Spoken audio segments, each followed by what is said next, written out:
अस्सलाम वालेकुम एवरीवन जिन्होंने हमें अभी अभी ज्वाइन किया है, इंतजार की घड़ियां खत्म हुई। I welcome sir Sarim Khwaja, but before that let me tell you about myself. की तो खैर है, लेकिन जो आज नए आए हैं, let me tell you, my name is Mohammad Mutahir and I am the official programme coordinator here at ETL online alongside miss Hamna Jabeen. She'll introduce in a bit. लेकिन उससे पहले, I am currently a sixth semester student pursuing my bachelor's in software engineering from International Islamic University, Islamabad. Moving on to ETL and tonight's webinar.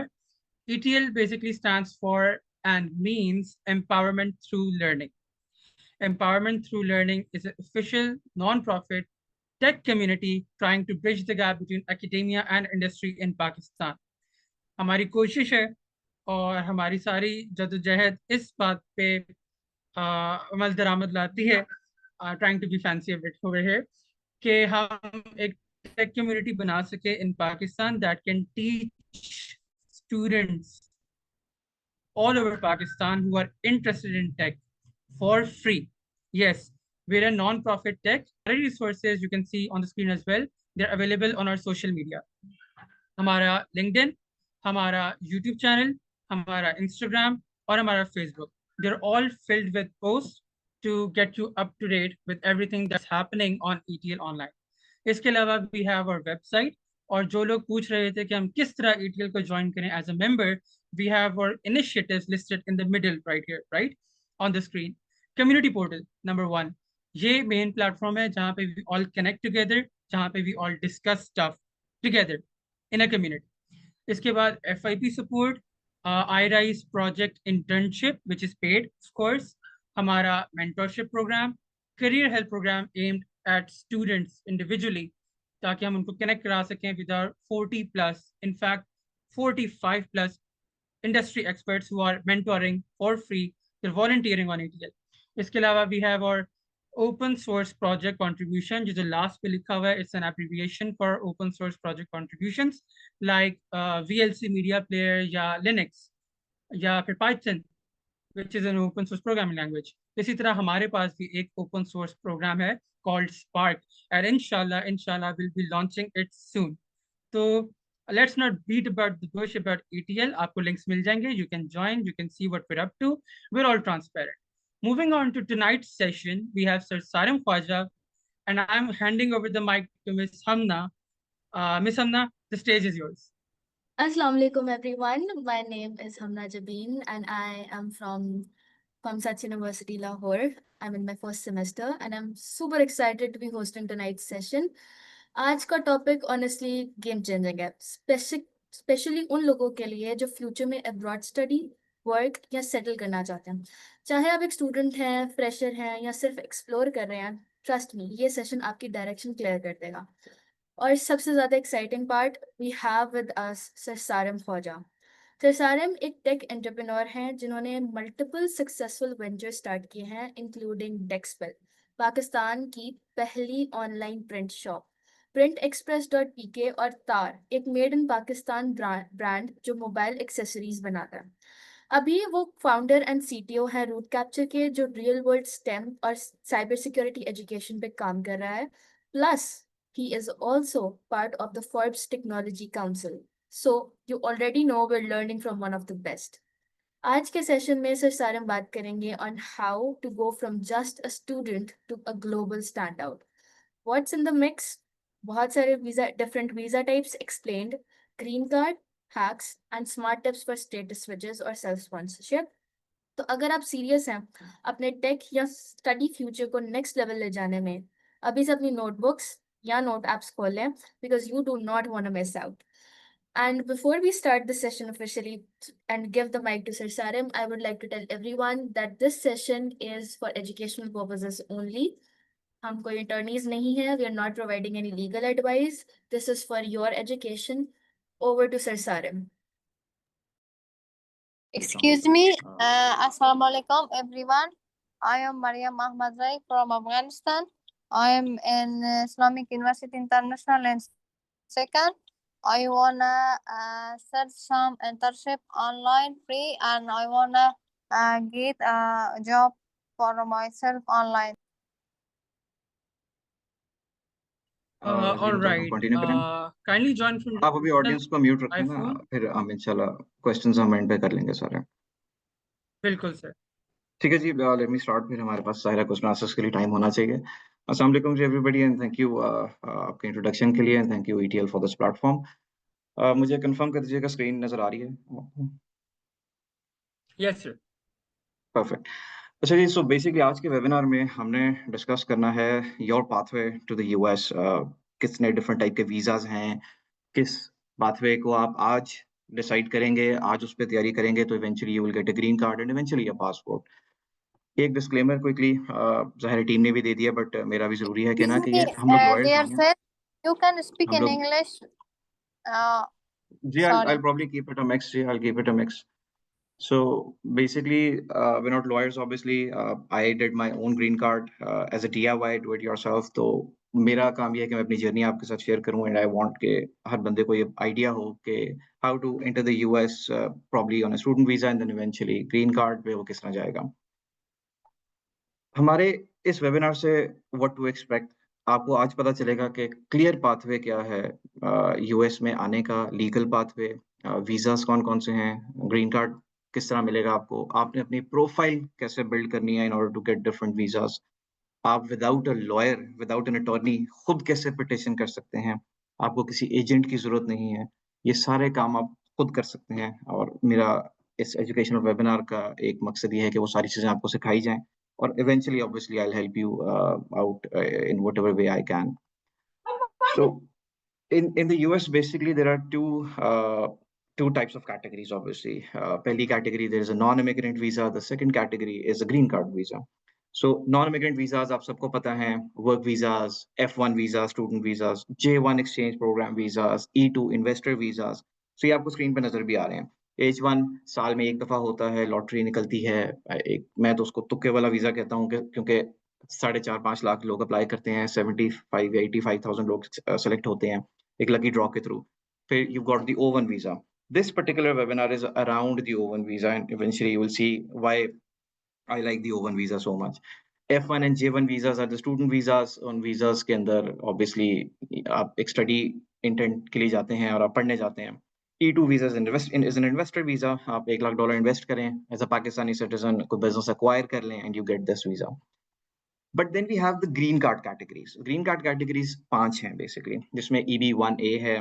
Again मैं इस पे बात करूंगा इस webinar के अंदर। EB2 NIW, the popular NIW जो आप हर जगह Facebook ads भी देख रहे हैं, आपको पिछले 5 साल से NIW हर एजेंट फीड करी जा रहा है कि बड़ा आसान वीजा है, ग्रीन कार्ड है। Yes, आसान है, but आज के दौर में it requires a lot of effort. Then we have the EB3 visa, then the EB4 which is the religious worker visa, then EB5 which is the $1 million visa. हम आज के वेबिनार में ज़ाहिर है सारे डिस्कस नहीं कर सकते, बट हर बंदे के लिए कोई ना कोई बात है। So what we'll do today is we'll discuss the O1 visa, which is a brilliant visa. It's an extraordinary talent visa, and this visa is applicable on everybody.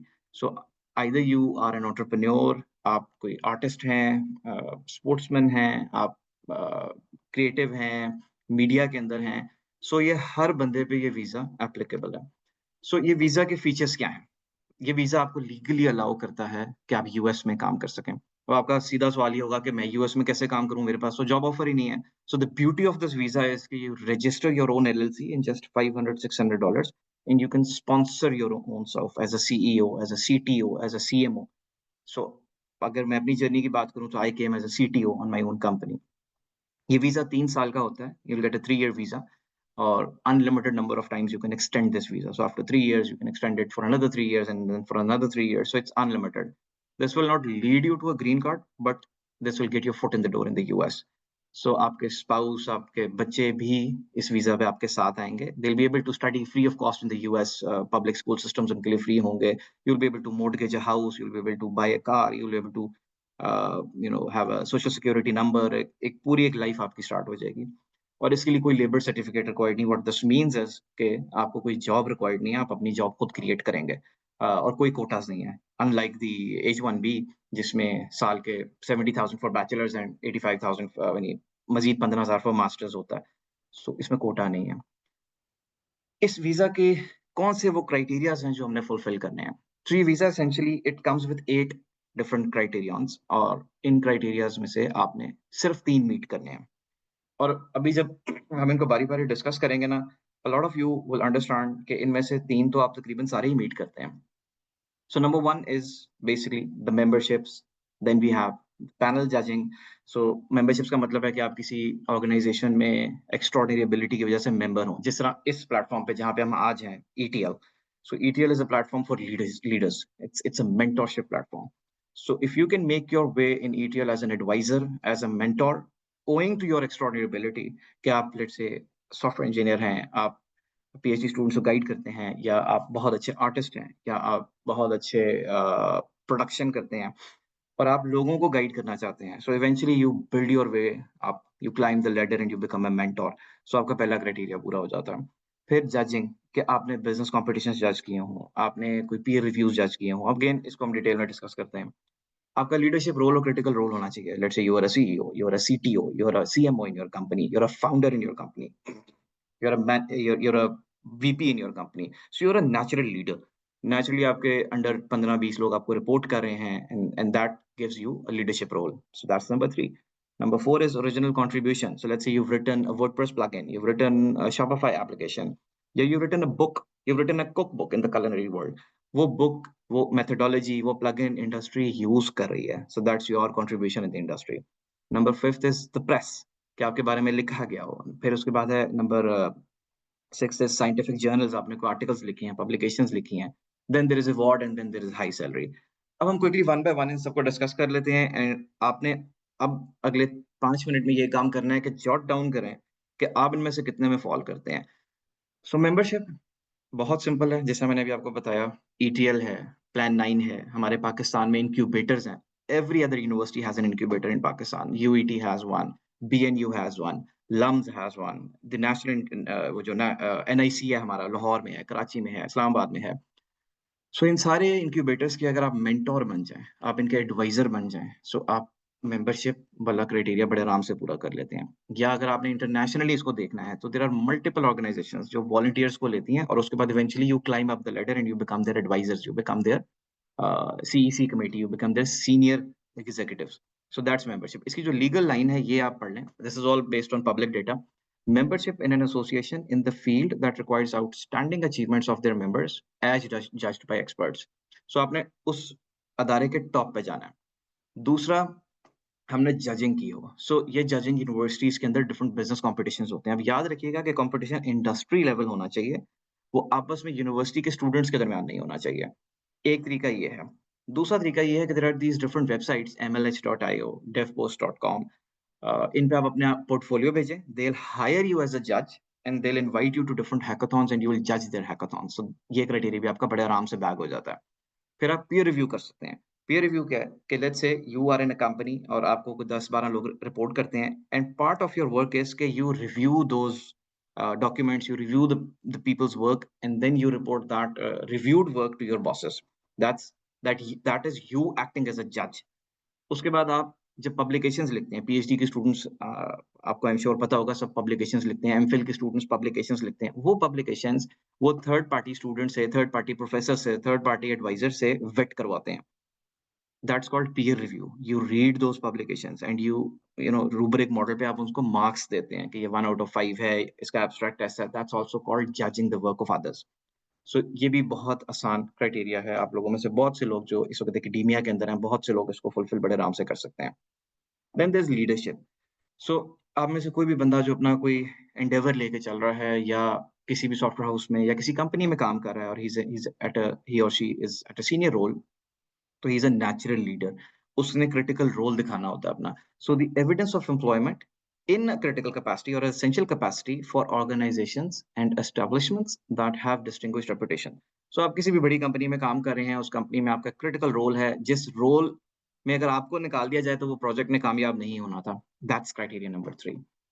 Criteria number 4 again is original contribution. So any book you've written in the industry, it's very simple to write. Any methodology that you've written in the industry, any white paper, कोई patent है, कोई आपने कोई strategy develop की है, जिस तरह back in the day, मतलब वी स्टार्टेड बैक इन 2005, मेरा जहाँ से करियर शुरू होता है। So we were one of the pioneers in digital marketing, we were one of the pioneers in e-commerce, we were one of the first people to start print on demand store in Pakistan online. तो वो हमारी contribution थी. But a lot of people followed us.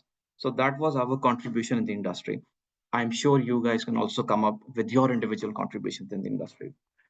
फिर उसके बाद है press and media. So as entrepreneurs, as business people, as job personals, हम लोगों का ध्यान नहीं होता मीडिया में, हमारा कोई इंटरेस्ट नहीं होता, हम अपने काम पे फोकस कर रहे होते हैं.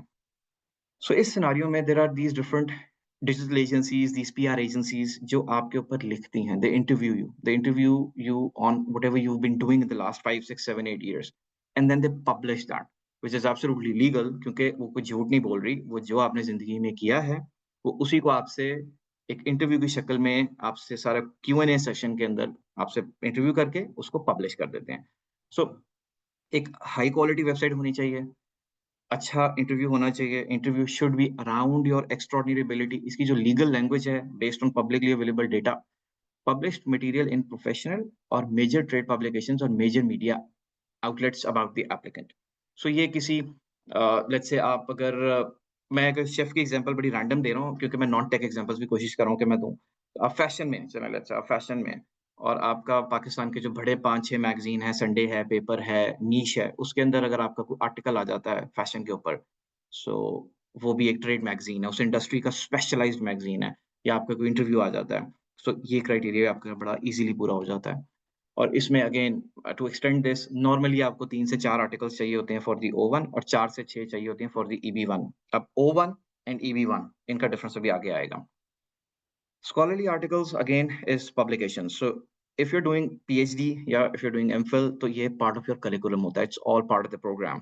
So जब आप ये डिग्रीज कर रहे होते हैं तो आपने 2, 3, 4 पब्लिकेशंस वैसे ही करनी होती हैं. हाँ, हम बैचलर्स वाले बहुत ज्यादा नहीं करते.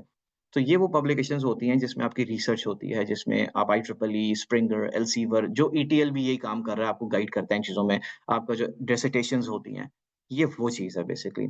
सो इसकी लीगल लैंग्वेज है एविडेंस ऑफ ऑथरशिप. ऑथरशिप का मतलब है कि आपने लिखा हुआ है. Of scholarly articles in the field in professional journals और अदर मेजर मीडिया. सो कोई चीज आपने लिखी हो जो प्रोफेशनल्स पढ़ते हैं.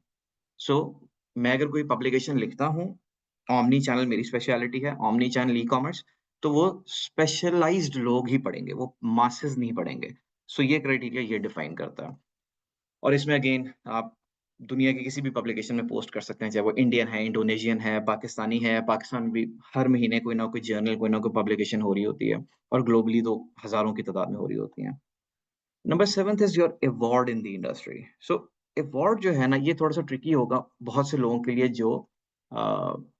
जो एक्स्ट्रॉर्डिनरी नहीं होंगे. मतलब जैसे लेट्स से अगर आपकी कंपनी है 7-8 साल से काम कर रही है, और आपकी कंपनी को एक अवार्ड मिला है, तो वो बड़ा लेजिटिमेट अवार्ड है, वो एक जेन्युइन अवार्ड है, क्योंकि आपने 7-8 साल जो काम किया है वो आपको एक अवार्ड मिला है. या लेट्स से आप एकेडेमिया के अंदर हैं और अभी आप यंग ग्रेजुएट हैं, आपने कोई हैकाथॉन में पार्टिसिपेट किया है, जिस तरह गूगल के कॉम्पिटिशन्स होते हैं, MIT के कॉम्पिटिशन्स होते हैं, हार्वर्ड एक कॉम्पिटिशन कराता है, मल्टीपल कराता है, और इसमें हमारे मल्टीपल दोस्तों के प्लेटफॉर्म्स हैं जो इन कॉम्पिटिशन में आपको प्रमोट करते हैं, गाइड करते हैं, और आप इवेंचुअली उस कॉम्पिटिशन में जाते हैं. और उस कॉम्पिटिशन का रूल ये होना चाहिए कि उसमें हर बंदा पार्टिसिपेट कर सकता है. It is a global competition और a national competition, not a university based competition, not a school based competition, but एक इंडस्ट्रियल कॉम्पिटिशन होना चाहिए. और उसमें अगर आप विन करते हैं कोई award, so that is your award. अब इसमें एक और चीज़ है जो अवार्ड कंसिडर होती है, और वो आप सबको बड़ा सरप्राइज़ करेगी. सो लेट्स से आपने एक स्टार्टअप किया है, और आप उस स्टार्टअप के लिए फंडिंग रेज़ करते हैं, अमेरिका से करते हैं, कहीं से भी करते हैं, प्रेफरेबली द US. और आपको कोई $1 लाख कमिट कर देता है कि ये लेटर ऑफ इंटेंट है, मैं इसमें इन्वेस्ट करता हूँ, तो that is also an award. So पहले एग्जांपल में आपको नज़र आ रहा है कि अवॉर्डेड फंडिंग और a grant. So it has to be a reasonable amount, मतलब वो $5-10 हज़ार नहीं हो सकती, 100,000, 150,000. So this shows that somebody, across 10,000 miles in the US is trusting your endeavor, is trusting you because you are extraordinary. So that's also an award. So आप में से जिन लोगों ने फंडिंग भी रेज की है या कर रहे हैं और उनको मिल जाती है फंडिंग, तो वो भी आपका अवार्ड कंसिडर होता है. This is your 7th criteria bye the way. The last criteria is high salary. So high salary tricky होता है बड़ा, और अगेन ये मैं उन लोगों को रेकमेंड करता हूँ जिनका ज़ाहिर है 8-10 साल इंडस्ट्री में एक्सपीरियंस है. So let's say you are a CTO in Pakistan और आपका 10 साल का एक्सपीरियंस है. सो आप ग्लासडोर पे जाएंगे. ग्लासडोर पे you will see what is the average median salary for a person who is 10 years in the industry and is demographically located in Pakistan, तो उस पे लिखा आ जाएगा कि 5 से 7 लाख रेंज होनी चाहिए। सो आपकी सैलरी 7 लाख वाले फिगर के करीब होनी चाहिए, यानी 7, 8, 9 लाख वाले फिगर के करीब 20-30% ज़्यादा होनी चाहिए। सो ये जब सारी चीज़ें आप देखते हैं ना, तो ये 8 क्राइटेरियाज़ हैं जिनमें से अगेन आपने सिर्फ 3 मीट करने हैं। You don't have to meet all the 8 criterias, just 3 criterias. इसमें जो ऊपर के ग्रीन बॉक्सेस आपको नज़र आ रहे हैं, they are very simple. If you start today, even in your student years, ये आपके एकेडेमिया इयर्स जब आप स्टूडेंट हैं, आप इनमें से 3 तो बड़े आराम से कर लेंगे। You start writing papers, you start judging different hackathons, you start working voluntarily in different organizations and grow your way up to the CEC, to the advisor level by the time you graduate. So 3 तो आप में से सारों के हो जाएंगे by the time आप graduate करेंगे। बाकी प्रेस, वो eventually you will build it, और अवार्ड्स और हाई सैलरी मैंने आपको बता दिया, थोड़े से ट्रिकी हो जाते हैं बट वो भी मैनेज हो जाते हैं। उसके बाद जब आप इस पिटिशन को बनाने लगते हैं, so इस पिटिशन में you need a lot of contacts, so be very good with your seniors, with your professors, because वो आपके लिए LORs लिखेंगे, लेटर ऑफ रिकमेंडेशंस।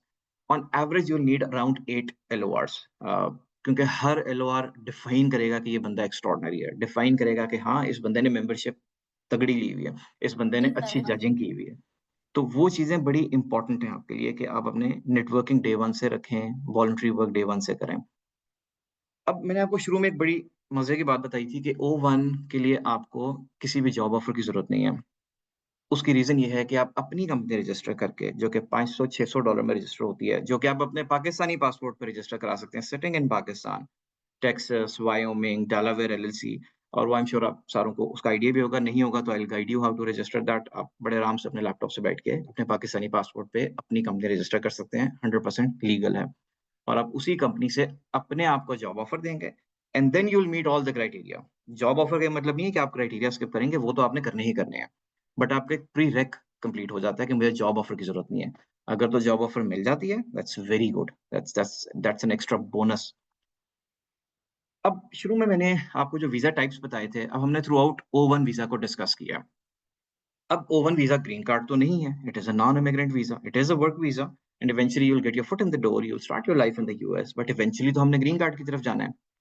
सो जो O1 का बड़ा वर्जन है ना, उसका जो ग्रीन कार्ड वर्जन है, that is the EB1A visa, और दोनों के नाम भी आपको सेम लग रहे हैं। EB is employment based by the way, O visa is non immigrant. So लेकिन 1A जो आपको नजर आ रहा है वो सेम है, इससे आपको एक अंदाजा हो रहा है कि दोनों सेम वीजाज हैं, एक नॉन इमिग्रेंट है और दूसरा उसका ग्रीन कार्ड वर्जन है।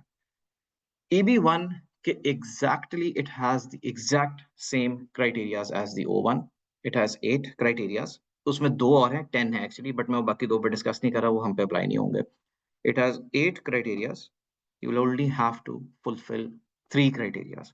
अब यहाँ पे आपका बड़ा अच्छा सवाल होगा, आप कहेंगे कि फिर हम O1 क्यों कर रहे हैं, हम डायरेक्टली EB1 क्यों नहीं करते? Why don't I directly apply the EB1? Because आप तो ग्रीन कार्ड में इंटरेस्टेड हैं, आपने इमिग्रेट वर्क वीजा लेके क्या करना है? सो उसका बड़ा सिंपल सवाल है कि EB1A बेशक उसके क्राइटेरिया सेम है, बट वो बहुत हाई लेवल पे एग्जीक्यूट होता है। अब इसका मतलब क्या है? दिस मीन्स कि if you have let's say 1 membership for the O1, for the EB1 you will need at least 3 to 4 memberships. Let's say if you got 1 or 2 panel judging for O1, you will need at least 4 to 5 for EB1. Let's say you've got 3 articles for O1, you will need 6 articles for EB1. So everything will be beefed up. हर चीज आपने multiply कर देनी है। So मैं हमेशा लोगों को समझाता हूँ कि O1 अगर आप लाहौर से कराची जा रहे हैं ना, so O1 आपका रास्ता है अप अंटिल रहीम यार खान। रहीम यार खान से जो आगे की जर्नी है ना, वो आपने US आके करनी है पूरी, क्योंकि जो O1 है that's 50% of your EB1, and eventually you build your profile on top of O1 to finally win the EB1।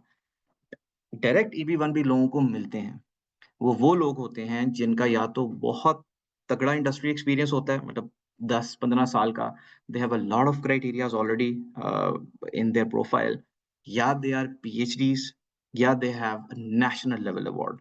सो ये 3-4 चीजें अगर किसी के पास हों तो आई रिकमेंड कि just directly go for the EB1, Pakistan से अप्लाई करें, 6 महीने में ग्रीन कार्ड लेके अमेरिका आ जाएं।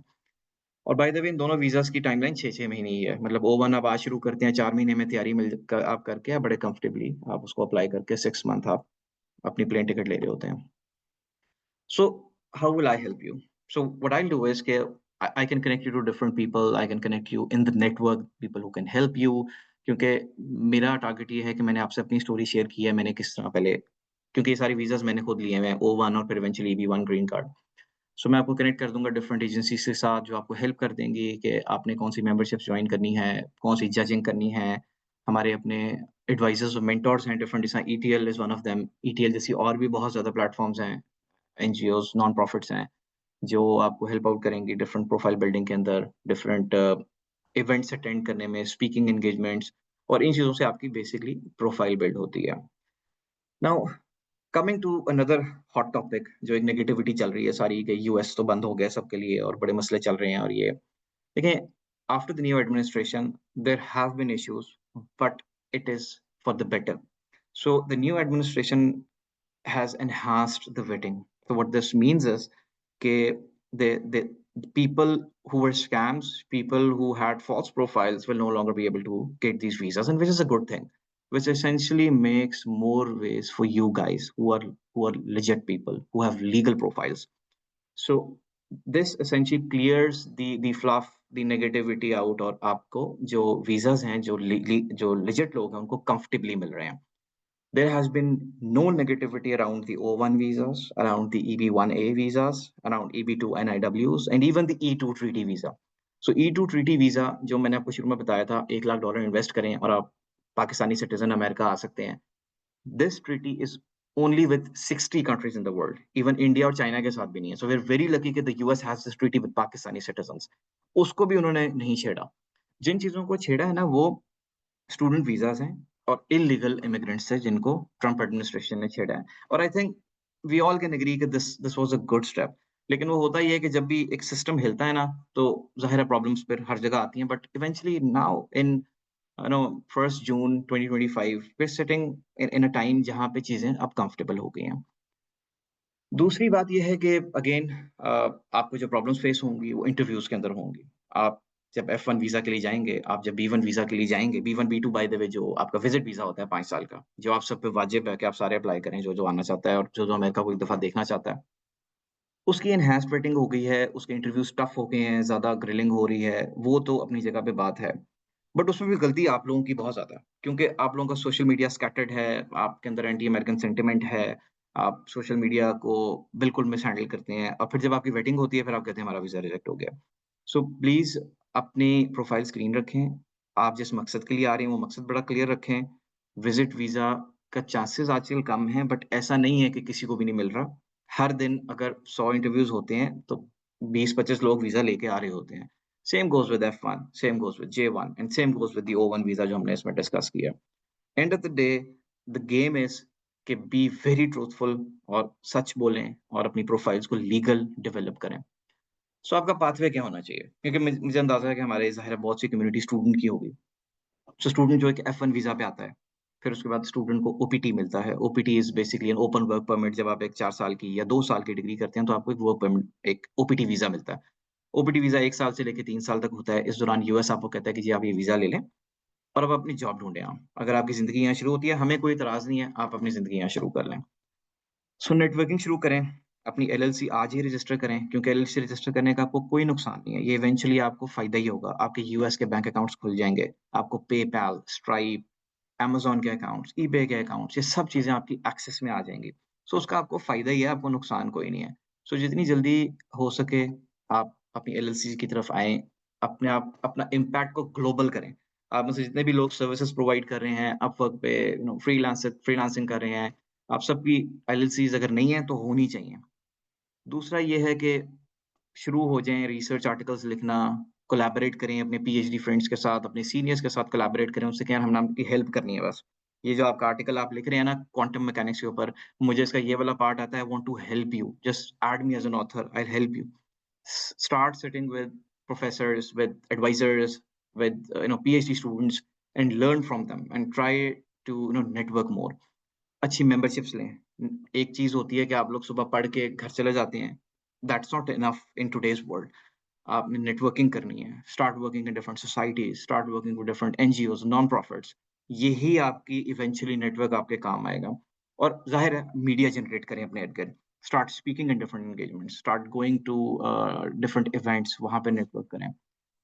So I mean this was generally the whole webinar. हमने non-immigrant visas की भी बात की. We spoke about the green card visas. We spoke about कि आपने किस तरह से अपनी प्रोफाइल को बिल्ड करना है.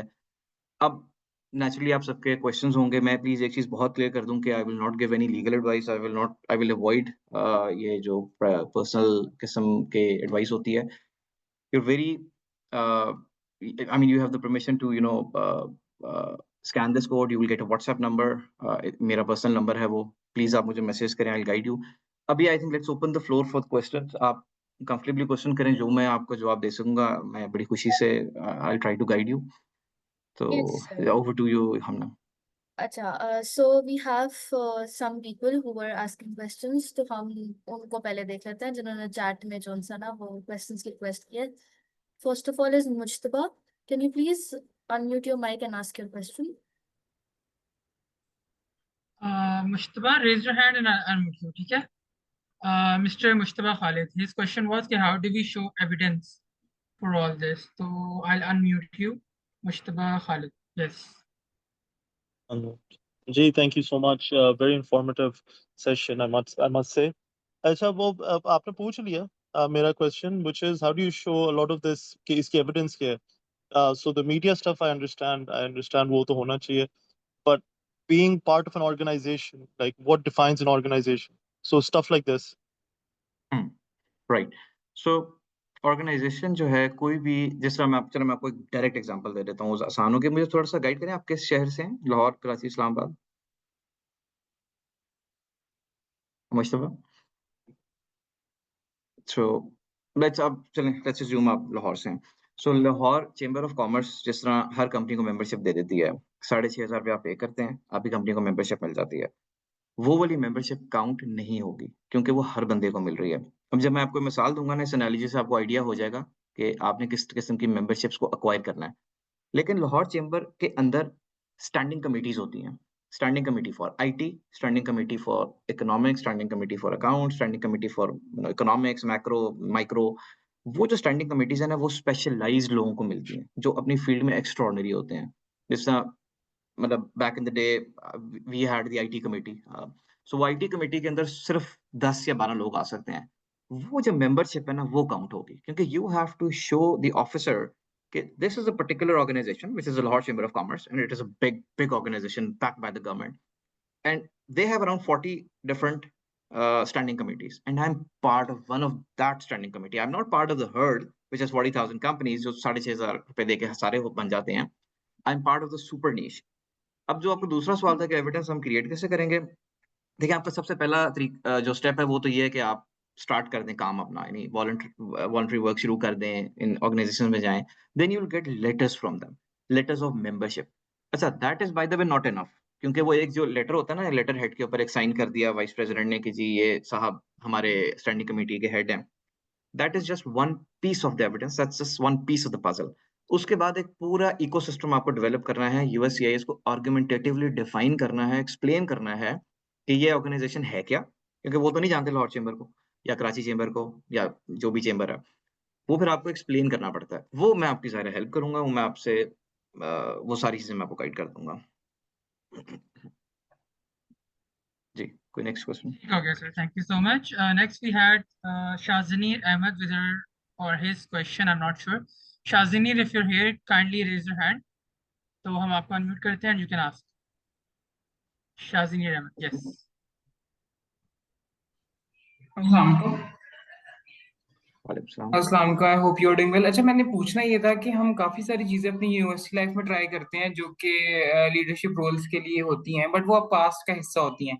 तो क्या हम ऐसी चीज़ों को मेंशन कर सकते हैं या हमें सिर्फ वो चीज़ें मेंशन करनी होती हैं? इवन प्रोफेशनल लाइफ में भी अगर हम किसी कम्युनिटी का हिस्सा रहे हैं 2 साल, ठीक है, तो हम क्या उसे मेंशन कर सकते हैं? क्योंकि अब मौजूदा टाइम में जब हम अप्लाई कर रहे हैं तब हम उसके एक्स मेंबर हैं, तो क्या उन चीज़ों को हम कंसिडर कर सकते हैं या नहीं? इसके बारे में बताइएगा. बिल्कुल कर सकते हैं. जो आपकी जिंदगी की एक पूरा एक एवोल्यूशनरी प्रोसेस है ना, आपने वो पूरा शेयर करना है. सो मैं आज से 7 साल पहले किसी ऑर्गेनाइजेशन का मेंबर था, बट वो एक्स्ट्राऑर्डिनरी बेसिस के ऊपर था. वो ऑर्गेनाइजेशन भी तगड़ी ऑर्गेनाइजेशन थी. आप 100% उसको मेंशन करेंगे. और जिनके आप अब मेंबर्स हैं वो भी मेंशन करेंगे। सो एक चीज़ याद रखिएगा, हमने कंसिस्टेंसी शो करनी होती है अपनी पिटीशन के अंदर। सो लेट्स से मैं 2000 एग्जांपल दे रहा हूँ, मैं 2005 का ग्रेजुएट हूँ, तो 2005 के बाद 2007 से 10 तक मैं एक पर्टिकुलर ऑर्गेनाइजेशन का एडवाइज़र था। फिर उसके बाद 13 साल मैंने कुछ किया ही नहीं। फिर एकदम 2023 में मुझे याद आया कि मैं ज़रा अब वीज़ा का टाइम आ गया, 2 और ऑर्गेनाइज़ेशन जॉइन कर लेता हूँ। ये एक गलत इम्पैक्ट है, क्योंकि ये आप बेसिकली चीज़ें तैयार कर रहे हैं। सो आपने ना एक वर्ड होता है सस्टेन्ड क्लेम कहते हैं उसको, कि ये बंदा सस्टेन कर रहा है अपनी जो एबिलिटीज़ हैं एक्स्ट्राऑर्डिनरी। तो जो आपने बात की वो बड़ी अच्छी बात है इस लिहाज से कि जो आपने स्टूडेंट लाइफ़ में किया, वहाँ से भी आप एज़ अ लीडर डिपिक्ट हो रहे हैं। उसके बाद आपने शुरू से ही अपनी लीडरशिप को डिफाइन रखा है। दिस इज़ व्हाई ये जो वेबिनार है ना, ये इसमें मेरी कोशिश है कि यंग लोग ज़्यादा आएँ, अभी से आएँ, ताकि उनको अभी से रियलाइज़ हो कि उन्होंने आज से अपने प्रोफाइल्स पे काम करना है, इवेंचुअली 5-6 साल तक वो फिर कंफर्टेबल ग्रीन कार्ड की तरफ जाएँ। तो आप जो भी ज़िंदगी में किया है, वो सब इसमें ऐड करेंगे। इसमें हम ये चीज़ कह सकते हैं, जैसे यूनिवर्सिटी जैसे ही ओवर हुई है, I was involved in a lot of such activities, लेकिन जैसे ही वो कंप्लीट हुई, अब now I am just doing my job and साथ थोड़ा बहुत फ्रीलांस वर्क, एंड कम्युनिटी से मेरा बिल्कुल एक ताल्लुक जो है ना मनक़ता हो गया। और मैंने समझा कि ठीक है, लाइक ज़रूरी भी नहीं है, बट वी कैन से कि यहाँ पे भी हमें ज़रूरत है कि हम उससे अपना ताल्लुक बरकरार रखें, ताकि ये वाली चीज़ों में हम कंसीडर हों। हाँ, नहीं ज़रूरी है। वो देखें, वही बात है ना कि अगर आपका ब्रेक आ जाता है ना, तो फिर उनको लगता है कि इसने शुरू में किया है काम, अब इसको वीज़ा का पता चला है तो इसने शुरू कर दिया profile banana. Which is again fine, मतलब बहुत से लोग ऐसे होते हैं जो बाद में अपनी प्रोफेशनल लाइफ़ में इतने बिज़ी हो जाते हैं कि उनके पास टाइम ही नहीं होता। बट ये चीज़ें हैंडल हो जाती हैं। अगर आपका करियर ठीक है, आप काम ठीक कर रहे हैं, ये चीज़ें बड़े कंफर्टेबली मैनेज हो जाती हैं। ओके, दैट्स जी, great. Next thank you. Question. जी, thank you. All right, next we have Madam Tahira Nazim. Ma'am, you raised your hand in the start. आप दोबारा रेज कर सकती हैं? Assalamualaikum, everyone. I am Maryam Ahmad Zaid from Afghanistan. I am in second semester in computer science. I want to know about visa talent and how should I apply it? And could you give me some information about visa jobs? I want to know and take it some job and internship नहीं free. मेरी नहीं, नहीं मेरी this is not a job platform. We're just here to guide visas. And since you're Oh, in second semester, my humble recommendation to you would be focus on networking, focus on getting in touch with your seniors, and start writing publications, scientific publications. You're in the CS field, which is a brilliant field. It's a STEM field. So by the time you graduate, by the end of your fourth year, then it's the right time to apply for a visa and come to the US. Right now, just focus on writing publications on your degree right. and networking with seniors. Again, this is not a job platform. We're just here to guide visas. Okay, okay. Thank you, sir. You're welcome. उमेर आप unmute कर लें। आप जो अगर next in line है ना, मैं बारी-बारी सारों को अनम्यूट कराता रहूँ। लेट्स डू इट क्विक क्योंकि हमारे पास टाइम कम है। जी, अस्सलाम वालेकुम। वालेकुम सलाम। जी उमेर। अच्छा, मैं ये चाह रहा था, मैं F1 वीज़ा पे पीएचडी के लिए यूएस में हूँ, कि एलएलसी आया बंदा F1 के स्टेटस पे बना कर सकता है या सकता हूँ। ओपीटी पे बिल्कुल बना जाके? सकता हूँ। अच्छा, देखिए जी, उसके एलएलसी को ऊपर। अंडरस्टैंड ये सब ना इसको अंडरस्टैंड कर लें। मुझे ज़रा समझाने दें आपको। ये बहुत लोगों को कन्फ्यूजन है कि जी मेरा तो 20 आवर्स पर वीक मुझे अलाउड है, मैं कैसे बनाऊँ एलएलसी? मुझे एक बात बताएँ, आप शेयर्स खरीद सकते हैं किसी कंपनी के, आईबीएम के या माइक्रोसॉफ्ट के? और इसका जवाब है हाँ, आप खरीद सकते हैं। तो जी। बेसिकली जब आप एलएलसी बनाते हैं ना, तो एलएलसी एक इंडिविजुअल एंटिटी है। It's not Umair, it's an individual entity. Yes, you are the director, but वो एक इंडिविजुअल इंसान है। जब एलएलसी काम करेगी, एक चीज़ याद रखिएगा, आप एलएलसी से पैसे नहीं ले सकते। द मोमेंट एलएलसी ने आपको $10 भी ट्रांसफर कर दिया ना, आपका एफ1 भी खत्म हो जाएगा। सो आप एलएलसी से पैसे नहीं लेंगे। अब आपका सवाल होगा कि एलएलसी से मैं पैसे नहीं लूँगा, तो फिर मैं कर क्या रहूँगा उस एलएलसी में? एलएलसी आपकी पाकिस्तान की टीम चला रही होगी और आप उसमें काम नहीं कर सकते, बट आप उसको ओन कर सकते हैं। It's just like owning Microsoft का स्टॉक, टेस्ला का stock, any stock. So you own the company, you are a shareholder, you're board of directors, but you cannot work actively for the company, but the company can make millions of dollars. उसमें कोई रोकथाम नहीं है। Okay. और अगर J2 visa के ऊपर, यानी जैसे स्पाउस जी। हैं, तो उनका यानी J2 में होता ही है कि उन्होंने अपने कंप्लीट करके वापस जाना है। उसके ऊपर जी। एक एलएलसी है और एसएसएन स्टेटस के ऊपर सारी चीज़ें हैं। तो जब वो टर्मिनेट करें जा रहे हैं, अपना कोर्स कंप्लीट हो रहा है, तो वो फिर उसका क्या स्टेटस होगा एलएलसी? यानी उनके पाकिस्तान के उस पर शिफ्ट हो जाएगी या यानी उसको कैसे कंक्लूड करेंगे वो? आइडियली तो आपने एलएलसी अपने सोशल पे डालनी ही नहीं है, आपने एलएलसी अपने पाकिस्तानी पासपोर्ट पे डालनी है। It's called a non resident LLC. So the okay LLC is going to be non resident model, और वो सारी जिंदगी आपकी रहेगी। चाहे आप J2 हैं, एक्सचेंज प्रोग्राम पे हैं, 2 साल के लिए बाहर चले गए हैं, वापस आ गए, एलएलसी वहीं खड़ी रहेगी। ओके, जो ऑलरेडी यानी यहाँ मौजूद हैं और कुछ यानी उस एसएसएन पे बाकी काम भी कर रहे हैं, तो वो अगर एलएलसी बनाए तो वो भी पाकिस्तान के स्टेटस पे बनाए, पाकिस्तानी पासपोर्ट पे, हाँ, बाकी आई चीज़ों वुड पे। I would recommend Pakistani status से बनाए। ओके, और सेकंड क्वेश्चन, EB1 और EB2 में से आप किसे प्रेफर करेंगे कि जिसके पास यानी EB2 का क्राइटेरिया ऑलरेडी मीट है और F1 पे इधर US में है, तो उसके लिए क्या रिकमेंड करेंगे? EB1 थोड़ा सा ज़्यादा टफ हो जाता है उसके क्राइटेरियाज, जी। तो EB2 के हवाले से कुछ गाइड कर दें। देखिए, मैं पर्सनल गाइडेंस नहीं, मैं आपको एक ब्रॉड गाइडेंस दे देता हूँ। आप कनेक्ट हो जाइएगा मेरे साथ व्हाट्सएप पे, ये नंबर स्कैन करके ना। जी सो ओके। EB2 और EB1 में डिफरेंस मैं क्विकली बता देता हूँ। EB2 जो है ना, वो आपके एंडेवर पे होता है कि आप इस बंदे ने जिंदगी में आगे जाके करना क्या है अमेरिका में। So it's a very subjective visa. Officer को समझ आ भी सकता है, ऑफिसर को नहीं भी समझ आ सकता। और आज की तारीख में ना, EB2 is as difficult as an EB1। The beauty of EB1 is कि EB1 is very objective visa. इसका क्या मतलब है? इसका मतलब ये है कि मेरे 8 क्राइटेरियाज हैं, मैंने 3 पूरे करने हैं, और वो इट्स जस्ट 1+1 गेम। जबकि EB2 के अंदर ना बहुत सी चीजें कहानियों पे चल रही होती हैं कि मैं आऊंगा तो मैं ये करूंगा, तो मेरा इंडेवर है वो US को उठा देगा। तो वो जो कहानियां होती है ना, वो कई दफा ऑफिसर को नहीं समझ आती। आज से 2000 मतलब 19 में, 20 में, 21 में हर बंदे को मिल रहा था NIW। आज वो दौर नहीं है। आज NIW is as difficult as an EB1। So मेरी, और दूसरा एक और बहुत बड़ा मसला है, EB2 NIW का 3 साल का वेट टाइम है। मतलब टेक्निकली 2 साल का है, बट वो हर 3 महीने बाद 1 महीना आगे हो रहा है ना। तो 3 से 4 साल आप जेन में रखें कि आपको उससे पहले ग्रीन कार्ड नहीं मिलेगा EB2 NIW में। EB1 में आपको 6 महीने में ग्रीन कार्ड मिल जाता है। ओके ओके, आई विल ठीक है। Connect with you. हाँ, थैंक मेरे यू से सर। कनेक्ट हो जाइए, मोस्ट वेलकम। ठीक हो मूवीज गया अहमद, सर। आप नेक्स्ट अनम्यूट वी कर हैव मुगीज अहमद। लें। Assalamualaikum. वालेकुम सलाम। Okay, sir, we almost cover everything. It's quite an informative session. तो मेरा question simple सा ये था कि if you are going there in USA and building a proper company for yourself, so how much it may cost you? I mean, how much is it, the money required? Means हम जब bachelor's करके निकलते हैं and we are students, we don't got us that much money to open our own company there. So what's your thought ji, on that? नहीं देखिए, ये बड़ा आपका ना ब्रॉड क्वेश्चन है। अब आप एक गैस स्टेशन खोल रहे हैं तो वो तो $2.5 लाख से कम आप खोल नहीं सकते ना। लेकिन आपके केस में ये है, आप स्टूडेंट हैं, आप ग्राफिक डिजाइनर हैं, प्रोग्रामर हैं, आप अपनी सर्विसेज बेचेंगे। उन सर्विसेज बेचने के लिए आपको एक कंपनी चाहिए। वो कंपनी $500-600 में आप रजिस्टर करेंगे।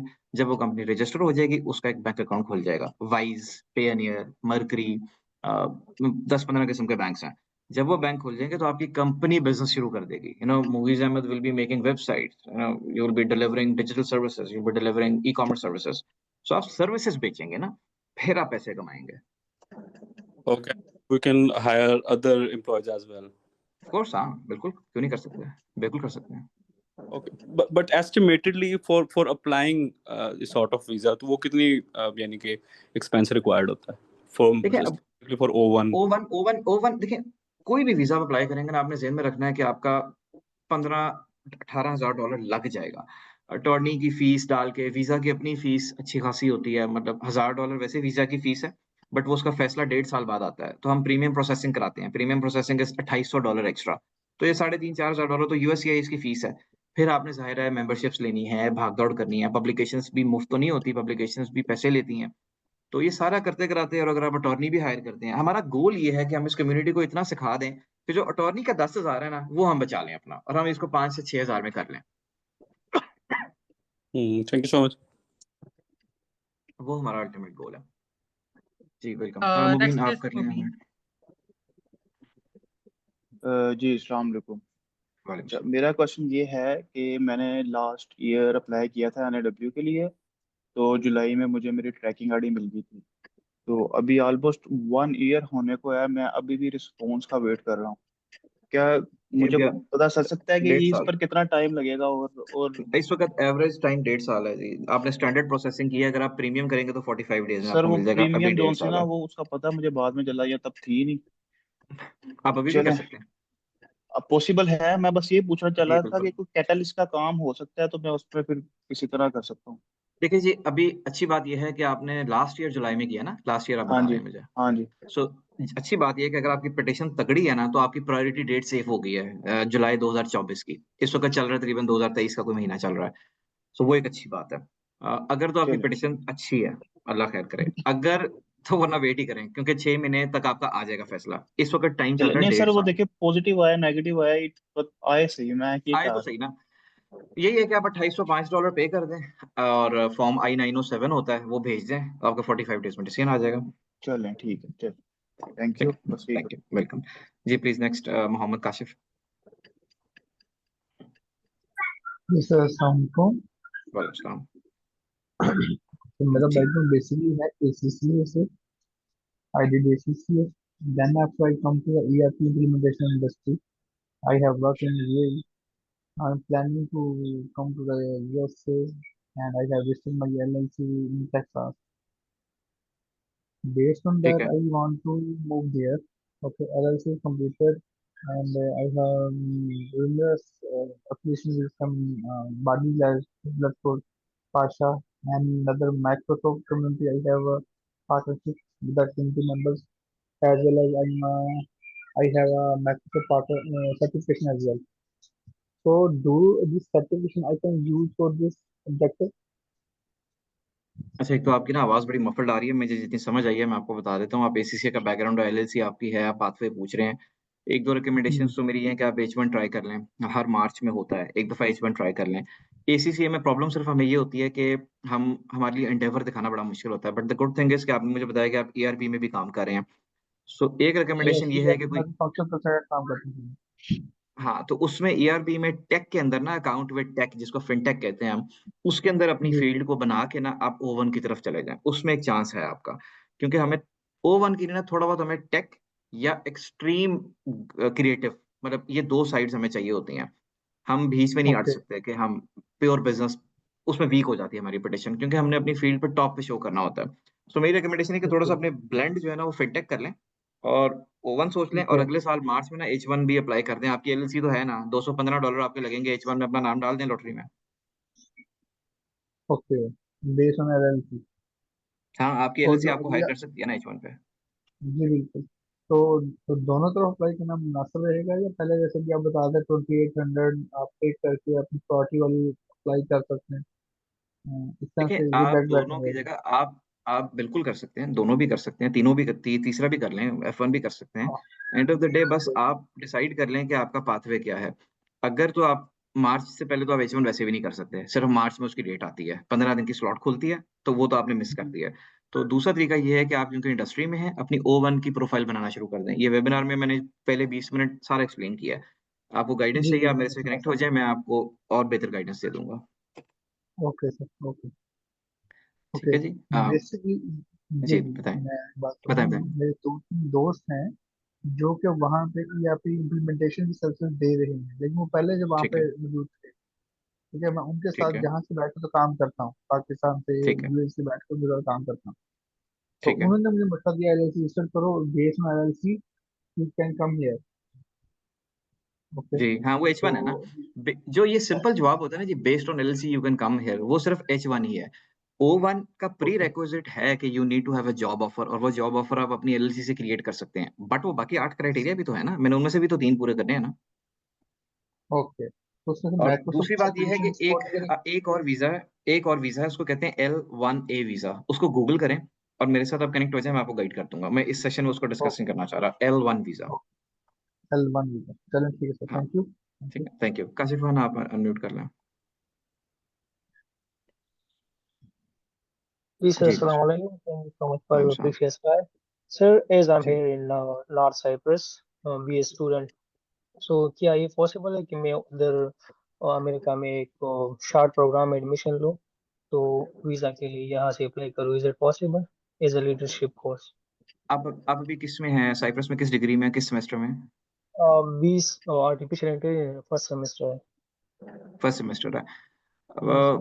देखिए, एक एक्सचेंज प्रोग्राम वीज़ा होता है J1, वो आप ट्राई कर लें। अगर आपको कोई यूनिवर्सिटी क्रेडिट ट्रांसफ़र पे लेती है तो J1 या F1 एक्सप्लोर कर लें। ये अगेन यही 2 वीज़ाज़ ही मुझे इस वक़्त समझ आ रहे हैं, क्योंकि अभी आप इंडस्ट्री में नहीं हैं, आप अभी स्टूडेंट हैं, तो अभी तो आपको F1 या ही मिलेगा या J1 मिलेगा। वहाँ पे एक इंस्टीट्यूट है rising leader magazine and they provide a B1 visa और services like support and there is a 3 days program, so should I apply for this? देखिए B1, B2 वीज़ा तो मैंने कहा कि आप सब पे फ़र्ज़ है कि आप सारे अप्लाई करें। B1, B2 तो ले लेना, आप जहाँ बैठे हुए हैं वहाँ B1, B2 आपको कंफर्टेबली मिल जाएगा। 5 साल का जी मिलेगा, मल्टी एंट्री है, उसमें पैसे नहीं आप कमा सकते, बट आप आगे जी मतलब विज़िट कर सकते हैं, मीटिंग्स कर सकते हैं। B1, B2 ज़रूर लें, उसमें तो कोई बहस ही नहीं, उसमें जो हेल्प चाहिए फॉर्म में मेरे साथ कनेक्ट हो जाएँ, मैं आपको हेल्प कर दूँगा। ओके श्योर सर, थैंक ठीक है, वेलकम। मोहम्मद अवैस आप अनम्यूट कर लें। हाँ बस सर। सर मेरे क्वेश्चन सर मैं BSCS का स्टूडेंट हूँ 7th सेमेस्टर, तो मैं सोच रहा हूँ कि नेक्स्ट ईयर में F1 वीज़ा के लिए अप्लाई करूँ। तो अगर आपने कहा कि LLC अगर आप रजिस्टर करेंगे तो आपके लिए इजी होगा, तो LLC के लिए हमारे पास क्या रिक्वायरमेंट होंगी? अगर लेट सपोज नहीं, मैंने नहीं, कोई मैंने ये नहीं LLC कहा, रजिस्टर मैंने कर मैंने ये नहीं कहा। F1 का LLC से कोई ताल्लुक नहीं है। मैंने आपसे कहा था कि LLC आप ज़रूर रजिस्टर करें। That gives you extra benefits in acquiring more business when you are in the US. So LLC के लिए सिर्फ पाकिस्तानी पासपोर्ट आपकी रिक्वायरमेंट है और कोई रिक्वायरमेंट नहीं है, और $500। ये सर उसके लिए हमारी जो कंपनी होगी उसकी साइज का भी कोई मैटर करेगा सर, कि इसमें कितने एम्प्लॉयज होने नहीं, चाहिए, कितने आपका जो नहीं, रेवेन्यू है? जस्ट LLC नहीं, चाहिए होगा सर? फॉर O1 की बात हो रही है। जी सर, हाँ उसी की बात बोल रहा हूँ। हाँ, कोई रेवेन्यू रिक्वायरमेंट नहीं। O1 is a startup visa. उसमें वो एक्सपेक्ट करते हैं कि अभी आपने ज़िंदगी शुरू करनी है, यहाँ पे अभी आप बिज़नेस शुरू करेंगे। बट अगेन LLC होना कोई कामयाबी नहीं है, वो 8 क्राइटेरिया भी तो देखने हैं हमने। जी सर। ठीक है? अगर वो आपके पूरे हो जाते हैं, तो LLC तो मसला ही कोई नहीं, वो तो हम 2 दिन में बना लेते हैं। Okay sir, thank you sir. Most welcome. Ibrahim आप अनम्यूट कर लें। अस्सलाम वालेकुम सर। वालेकुम सलाम। Sir my name is Abdullah Imtiaz sir. मैं यहाँ पर स्टूडेंट वीज़ा F1 पे अमेरिका आया हूँ। सो मैं बैचलर डिग्री सिविल इंजीनियरिंग की थी पाकिस्तान से, देन अमेरिका आके मैंने ट्रांसफ़र ले लिया MS cyber security. So my question is के EB1 के जो क्राइटेरिया हैं वो मैं सिविल इंजीनियरिंग के लिहाज से पूरे करूँ या साइबर सिक्योरिटी के लिहाज साइबर से? साइबर नो ब्रेनर है साइबर। तो जो सिविल इंजीनियरिंग है उसका फिर मेरा कोई इशू तो नहीं बनने लगा इन थोड़ा-सा फ्यूचर? बनेगा, वो बनेगा, वो आप मेरे से कनेक्ट हो जाएँ, मैं आपको उस पे गाइड कर दूँगा बेहतर। चलें ठीक है sir, thank you so much. Most welcome. Mohammad Ibrahim आप अनम्यूट कर लें। अस्सलाम वालेकुम सर। बादशाह। सर मैंने ये अभी मास्टर कंप्लीट हुई है, पहले मेरी बैचलर्स थी UIT से ना, मास्टर अभी नर्स से कंप्लीट हुई है सिविल इंजीनियरिंग में, और पब्लिकेशन तो मेरी एक ही है। तो अब 4 साल मेरे इंडस्ट्री का एक्सपीरियंस है और 1 साल मेरा अभी एकेडमिक का एक्सपीरियंस है, UT में पढ़ा रहा हूँ एक कॉन्ट्रैक्ट पे। ठीक है, तो मुझे ठीक क्या है। रिकमेंड करें? आपका ओपन पॉसिबल है। आप पब्लिकेशन एक और बढ़ा लें कोशिश करके, और जो आप पढ़ा रहे हैं ना उसका कोई करिकुलम डिज़ाइन कर लें। That will be your contribution in the industry. इस सिलसिले में आप मेरे से कनेक्ट हो जाएँ, मैं आपको गाइड कर दूँगा। आपको ओवन हो सकता है। अच्छा सर, ठीक है सर, मैं कनेक्ट कर लूँ। थैंक यू सर, जी थैंक प्लीज़। यू। ओके। जी, मिस ताहिरा आप कर लें अनम्यूट। हेलो जी, अस्सलाम वालेकुम। वालेकुम। जी, आवाज़ आ रही है मेरी? जी बिल्कुल आ रही है जी। जी, मैं वुमेन्स के हवाले से बात करना चाहती हूँ। मैं माशाल्लाह से 37 कंट्रीज़ में ख़वातीन को रिप्रेज़ेंट कर आई हूँ। मैं प्रोडक्ट्स डेवलपमेंट में काम करती हूँ। अमेरिका का इस वक़्त भी मेरे पास वीज़ा है। मैंने रिसेंटली अमेरिका से एक अवार्ड भी लिया है, और recently shiner womens of Pakistan की ऑक्सफोर्ड में एक बुक छपी है, उसमें मेरा इंटरव्यू भी आया। इन तमाम चीज़ों को अब मैं कैरी ऑन करते हुए अपनी पिछली ख़वातीन को, जिनको ज़्यादा नो-हा नहीं है अमेरिका की, मैं आपसे ये पूछना चाहती हूँ, हमारा तो B2 B1 वीज़ा ही लगता है ना? तो किस तरह हम आप किसी ऑर्गेनाइज़ेशन के साथ जॉइन हो सकते हैं? हम इतना बड़ा-बड़ा ख़वातीन कारोबार तो नहीं करती। कोई जॉइंट वेंचर ऐसा हो सकता है जिससे मैं अपनी ख़वातीन को आगे लेके जा सकूँ? बहुत हैं जी, यहाँ पे हमारी वुमेन एंटरप्रेन्योर्स यहाँ पे छाई हुई हैं, और सारी O1s और EB1s के ऊपर हैं। मैं आपको उनसे कनेक्ट भी कर दूँगा। हमारा, अगर आप अमेरिका आएँ तो हमारा एक ओपन का प्लेटफ़ॉर्म है, so organisation for Pakistani entrepreneurs network. अगर उसमें आप आप ऐड हो यहाँ पे जाएँगे। ATL का 5th प्लेटफ़ॉर्म है। पिलर के हवाले से वहाँ एड्रेस डाल दें या कोई फ़ोन नंबर डाल दें, तो मैं खुद भी कनेक्ट कर लूँगी। बड़ी मेहरबानी होगी आपकी। जी, मेरा कोड स्कैन करके आप मेरे से व्हाट्सएप पे आ जाना, मैं आपको सारे नंबर्स दे देता हूँ। चलें, बहुत शुक्रिया। मोस्ट वेलकम जी। फ़खर आप अनम्यूट कर लें। अस्सलाम वालेकुम सारे, मेरा नाम फ़खर है। मैं अभी फ़िलहाल एक बिग 4 फर्म में एज़ अ सीनियर एसोसिएट काम कर रहा हूँ। मेरे पास CA क्वालिफ़ाइड हूँ मैं। तो मैं यूएस में जाना चाहता हूँ। ऑब्वियसली मेरा एकेडमिक फेज तो अब ओवर हो चुका है, मेरे पास इंडस्ट्री का 4 इयर्स का एक्सपीरियंस है, तो मेरे पास क्या ऑप्शन है, मुझे क्या रिकमेंड करेंगे? आप एग्जैक्टली बिग फोर में क्या कर रहे हैं, कौन सी डेजिग्नेशन क्या आपकी, जो काम जेडी क्या है बल्कि? मेरा जो काम है वो ये है कि एक्सटर्नल ऑडिट्स जो होते हैं, ऑडिट एसोसिएट में फिजिकली बिग फोर फर्म में ऑडिट का काम होता है, मैं वो कर रहा हूँ। थोड़ा सा ट्रिकी है क्योंकि O1 के अंदर प्रॉब्लम ये होता है कि हमने अपनी फील्ड के टॉप पे शो करना होता है। आपकी ना ब्रॉड फील्ड है, इसमें या तो कोई नीश सेलेक्ट करें, जिस तरह कोई स्पेशलिटी सेलेक्ट करें, फिर आपको O1 के चांसेस है। अगेन आपने क्राइटेरिया पूरे करने, लीडरशिप आपका हो जाएगा, ओरिजिनल कंट्रीब्यूशन में आप कुछ ना कुछ को किताब लिख लें छोटी मोटी, वो पॉसिबल होती है लिखना। High salary I don't know आपका मीट होता है कि नहीं होता, अगेन वो आप पर्सनली डिस्कस कर लें मेरे से। तो यूर क्लोज O1, थोड़ी सी मेहनत करनी पड़ेगी। Sir what about H1B and L1 visa, उसके बारे हाँ, में H1B इज फाइन। देखिए H1B तो तुक्का है ना, 100 बिस्मिल्लाह करें, $500 की कंपनी रजिस्टर करें, अगले मार्च में अपना नाम डालें, $215 लगेंगे आपके, जरूर डालें नाम अपना। तुक्का लग गया तो बहुत अच्छी बात है, आ जाएंगे आप अच्छा, तो L1 पे आ मुझे जाएं।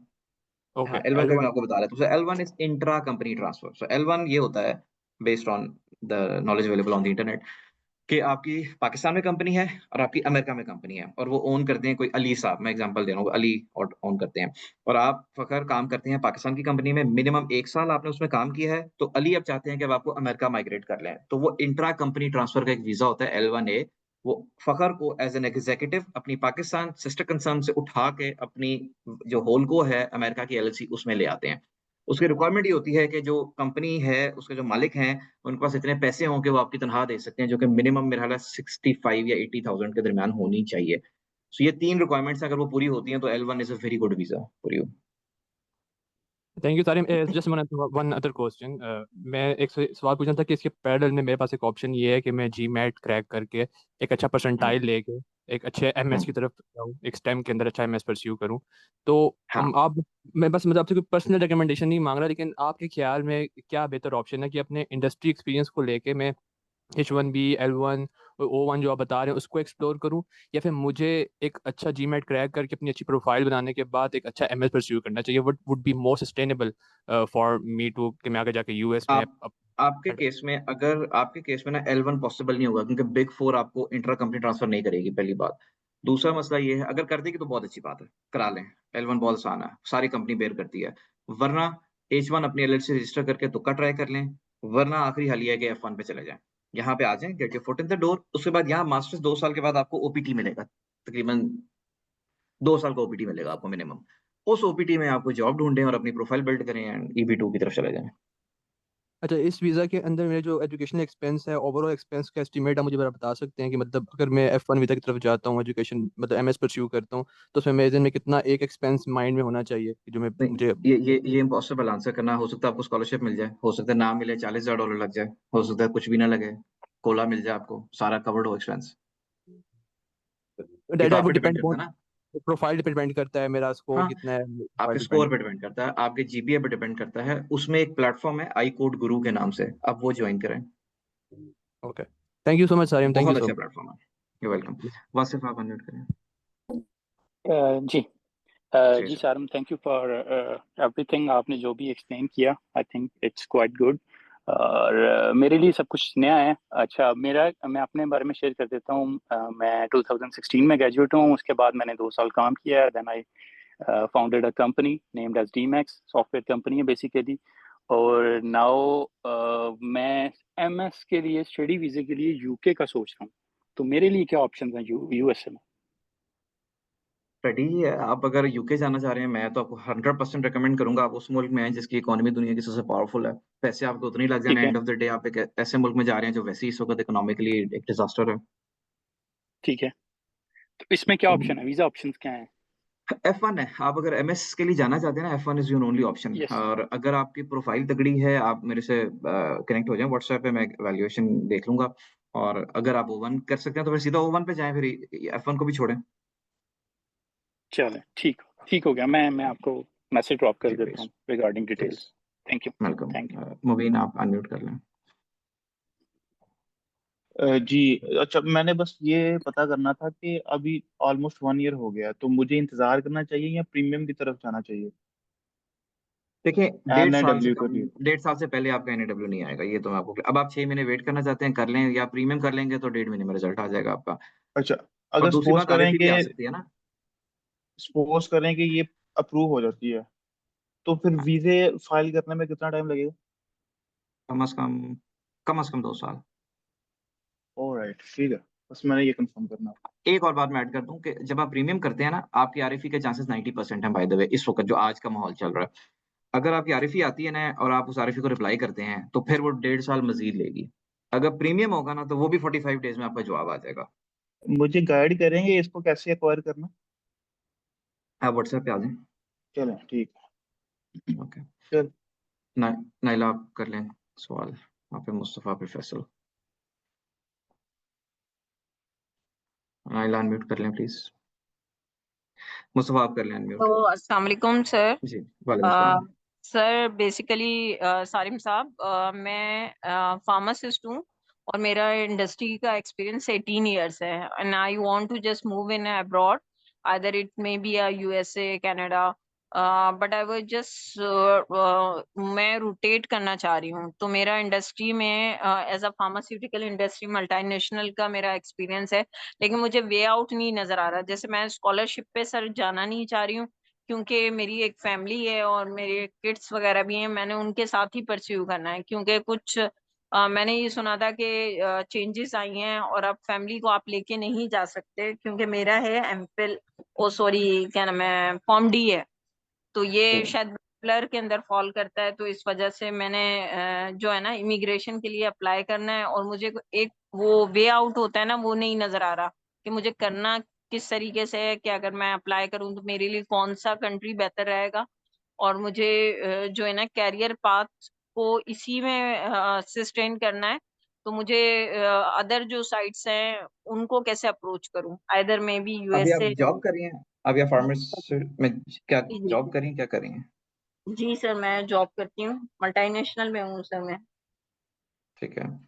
देखिए, अगर तो हम इमिग्रेशन की बात करें ना तो हमारे पास सिर्फ 5 ही वीजाज हैं, EB1 से लेके EB5 तक।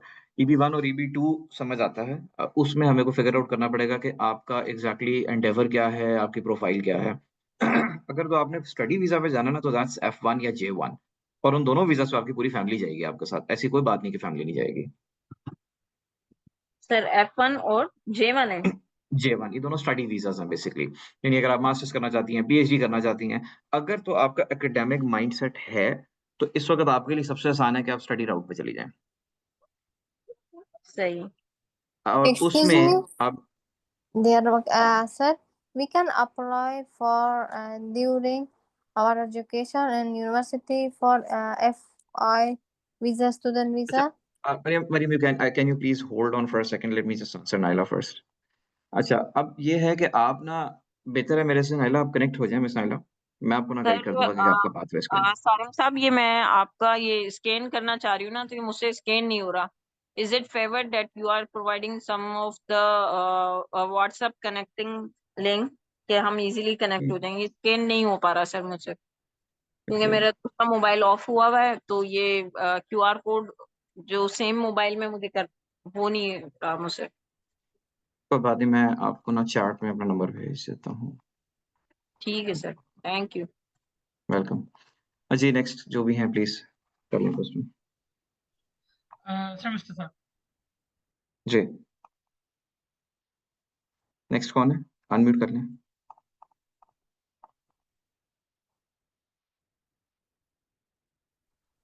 I Hello. think he left. Professor left. जी जी जी वैसे Yeah, hi, Faisal here. Sir, I am basically from education industry. Although मैंने MBA IT किया था 2001 में, बट उसके बाद मैं एजुकेशन में इंटेल के साथ काम, और अभी I think I have more than 20+ year of professional education experience.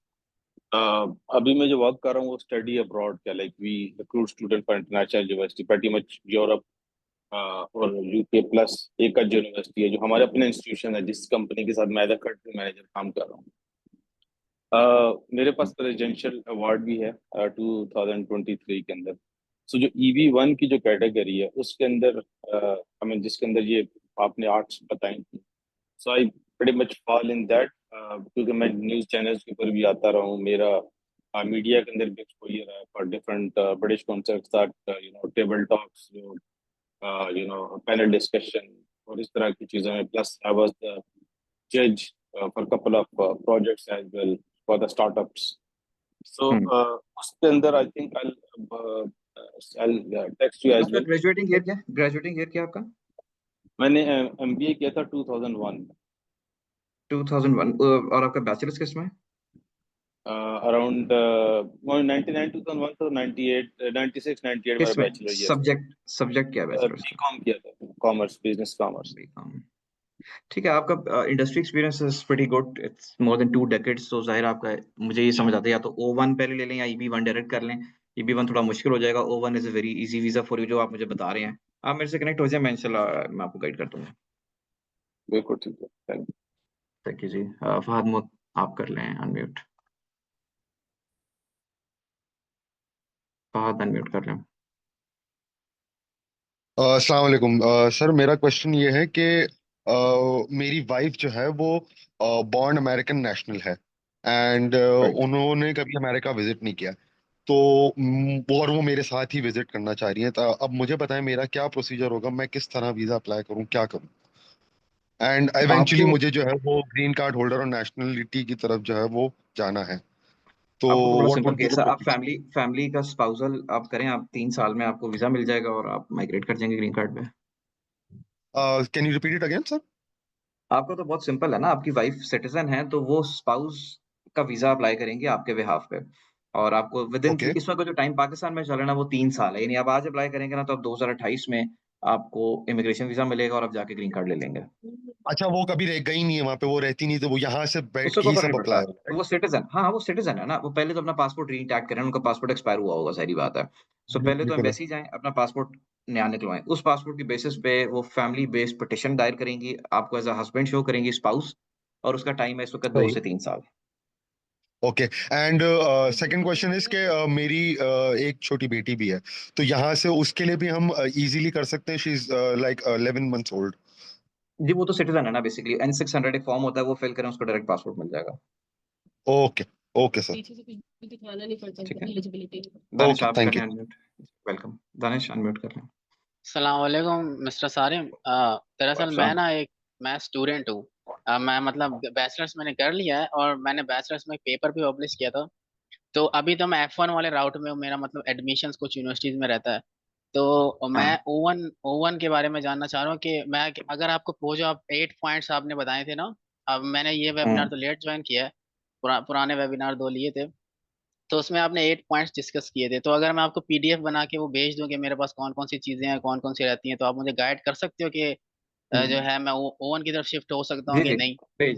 भेज दें बिल्कुल भेजें, कोई मसला नहीं है, ओके एंड हाजिर कैन है। यू टेल कि इसमें कितना टाइम लग सकता है और इसकी कॉस्ट कितनी होगी इस पूरे देखिए प्रोसेस की? O1 का टाइमलाइन जहन में रखें, 6 महीने होता है, जिसमें 4 महीने प्रोफाइल बिल्डिंग होती है, फिर आखिरी 2 महीने आपकी पिटिशन दायर होती है, 6 महीने ओके जहन में रखें। और कॉस्ट अगेन वही है, 15 से $18,000 है, जिसमें लॉयर भी अपना चार्ज करता है। हमारी कोशिश है कि हम गाइड कर करके लॉयर को बीच में से फारग करें, तो वो हम जितना कामयाब ओके होंगे वो अल्लाह की मर्जी है।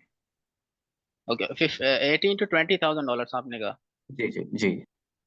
Okay okay thanks. बाकी जो कुछ चीजें हैं जैसे कि इंटरनेशनल अवार्ड्स एंड वो मेरे पास हैं कुछ, तो ठीक है, आप मेरे से डिस्कस कर लें, मैं आपको गाइड कर दूंगा। Okay thank you. ठीक है, मुताहिर अगर आपके पास या हमना कोई और क्वेश्चन हैं चैट में तो बस देख लें। No, sir. I think we are very good to go. Thank you so much for your time, sir. I would अच्छा request कि वैसे क्योंकि टाइम भी बहुत ज़्यादा हो गया है, we're exceeding our time limit, तो सर अ, सारिम से कोई आप बात नहीं, डायरेक्टली आप कांटेक्ट करें। मैं 1 मिनट वो कर लें, फैसल अगर आपको कोई क्वेश्चन है कर लें, फिर हम क्लोज करते हैं या इसको। सर एक चीज और, I just added couple of things about जो आपने मुझे कहा, लेकिन एक और चीज में, मेरे भाई होते हैं US में for good I think 30 years now. उन्होंने इमिग्रेशन अप्लाई की थी हमारी, तो मेरे पेरेंट्स वो उनके पास US पासपोर्ट अभी है, वो US में ही है। लेकिन हमारा जो इमिग्रेशन अप्लाई हुआ दिसंबर 2009 में फैमिली का सिबलिंग से अप्लाई हुआ होगा। तो डू यू थिंक कि वो उसका इम्पैक्ट आएगा अगर मैं सेपरेट O1 वीजे पे जाता हूँ, या वो एक सेपरेट चीज साथ हाँ चलती रही, या उसका ड्यूरेशन है कभी वो नियर अबाउट वो इसकी क्यू के अंदर है कि वो शायद उसका भी नहीं, वो फॉल तो अपॉन है? देखिए 2009 का मतलब है कि तकरीबन आपको 16 साल हो गए हैं। The average weight is around 18 years, सो आप बड़ा क्लोज हैं इस वक्त बाय द वे। उसमें वीजा बुलेटिन आप देख लें कि क्या टाइम चल रहा है इस वक्त, ये वेरी क्लोज मेरा हाल है उसमें भी, that's a good Okay. Thing वैसे। 2009 दिसंबर, December 2009. 2009 दिसंबर, और ये 2009 दिसंबर मेरा ख्याल है इस वक्त 2008 चल रहा है, if I'm not So आप क्या wrong. suggest करते हैं? Should I wait for that or इसको हम parallel भी कर सकते हैं? आप मेरे से कनेक्ट हो जाएं व्हाट्सएप पे, मैं उसको आपको गाइड कर दूंगा। मैं लीगल ओपिनियन मैं नहीं दे सकता, वो मैं लॉयर से पूछ के आपको बता दूंगा। Okay, okay, thank you. ठीक है, ओके, वेलकम। ठीक है जी, हमना प्लीज आप टेक ओवर Yes, करें sir. Stage. Jazakallah for your time. Most Thank you welcome. so much, Sir Sarim, for such a solid and real talk session. जी जी, बहुत my अच्छा pleasure जी, बुलाया, especially वो hidden tips जो normally कोई share नहीं करता. Before closing, would you my like pleasure. to say something? नहीं जी, thank you so much जिन लोगों ने पार्टिसिपेट किया। जस्ट मेक श्योर कि आप अभी से अपनी प्रोफाइल पे काम करें। हमारा टारगेट ईटीएल का भी यही है और मेरा ज़ाती तौर पे भी यही है कि हम जितना अपनी जर्नी से आपको गाइड कर सकें। हमने जो गलतियाँ कर ली वो आप ना करें, आज से ही अपनी प्रोफाइल्स को बेहतर करें, क्योंकि ये जर्नी जो है ना इवेंचुअली बड़ी टफ हो जाती है। और हमारा टारगेट ये है कि हम आपको गाइड करके ये जो एजेंट कल्चर है और जो अटॉर्नी कल्चर है, जो लूटने के लिए लोग बैठे हैं, हम इनको एलिमिनेट करें बीच में से। सो बस ये हमारा टारगेट है और उम्मीद है हम इसमें जितना कामयाब हो सकें। आप लोगों की हेल्प चाहिए, जितना स्प्रेड कर सकें इस मैसेज को करें। ईटीएल को ज्वाइन करें, ETL is a brilliant platform, मेरे दोस्त का प्लेटफ़ॉर्म है और मुझे बड़ी खुशी है कि मैं भी इसका पार्ट हूँ। तो बस मेरे एंड से ये, मेरे से जिसको जो हेल्प चाहिए मैंने नंबर शेयर कर दिए हैं। मैं बड़ी कोशिश करता हूँ कि मैं विदिन 24 आवर्स सबको जवाब दे दूँ। तो कनेक्टेड रहें, जितना आप खुद स्टेप्स लेंगे आज ज़िंदगी में, तो वो रिफ्लेक्ट होगा आगे जाके। तो ये स्टेप आपने लेना है। Thank you so much, sir. That is an amazing cause. And everyone else, thank you for being so active and curious. And we sincerely hope that आज के session ने आपको new ideas दिए हैं, clear direction दी है और confidence दिया होगा. And this is just the start. Empowerment through learning, जैसा कि सर सारिम ने कहा, we have the mission कि हम आपको ऐसे और sessions दें and आपको real लोगों का real experience आप तक पहुंचाएं ताकि हम सब मिलकर ग्रो कर सकें. चैट में we have shared the feedback form and community links, जरूर फिल करें, join us and stay connected with us. Until next time, thank you so much everyone.